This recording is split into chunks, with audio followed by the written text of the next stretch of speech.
চাঁপাইনবাবগঞ্জের শিবগঞ্জ উপজেলার চৌকা সীমান্তে আবারও উত্তেজনা দেখা দিয়েছে। গম কাটা ও আম গাছের ডাল কাটাকে কেন্দ্র করে ভারতীয় নাগরিকদের হামলায় 5 বাংলাদেশি নাগরিক আহত হয়েছে। এ ঘটনায় দুপক্ষের মধ্যে পতাকা বৈঠক শেষে 59 বিজিবির অধিনায়ক লেফটেন্যান্ট কর্নেল গোলাম কিবরিয়া জানান, ভারতীয়রা সাউন্ড গ্রেনেড নিক্ষেপ করে আন্তর্জাতিক আইন ভঙ্গ করেছে। উচ্চ পর্যায়ে আলোচনার মাধ্যমে সংকট নিরসন হবে বলে আশা করছেন তিনি।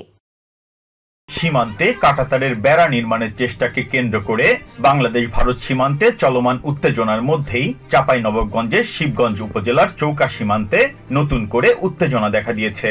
সীমান্তের বাসিন্দারা জানান, শনিবার দুপুরে সীমান্তে শূন্যরেখার পাশে বাংলাদেশের ভেতরের জমিতে গম কাটতে গিয়েছিলেন কৃষকরা। তখন ভারতীয় নাগরিকরা এসে বাংলাদেশের ভেতরের কয়েকটি আম গাছ কেটে দেন। এ নিয়ে বাংলাদেশ ও ভারতের নাগরিকদের মধ্যে পাল্টাপাল্টি ধাওয়া শুরু হয়। এ সময় ওপার থেকে ছোড়া হাত বোমার বিস্ফোরণে অন্তত 5 জন বাংলাদেশি কৃষক আহত হন। এছাড়া ভারতীয় অংশ থেকে বাংলাদেশিদের লক্ষ্য করে টিয়ার সেল ছোড়া হয়েছে। এ সময় ভারতীয় নাগরিকরা তীর ছুড়েছে বলেও অভিযোগ করেন স্থানীয়রা। পরে বিজিবি ও স্থানীয় বাংলাদেশিদের কড়া অবস্থানের কারণে পিছু হটে বিএসএফ সদস্যরা। ঘটনার পর থেকেই ওই অঞ্চলে উত্তেজনা ছড়িয়ে পড়ে। এ ঘটনাকে কেন্দ্র করে শনিবার বিজিবি ও বিএসএফ এর কমান্ডার পর্যায়ে পতাকা বৈঠক অনুষ্ঠিত হয়।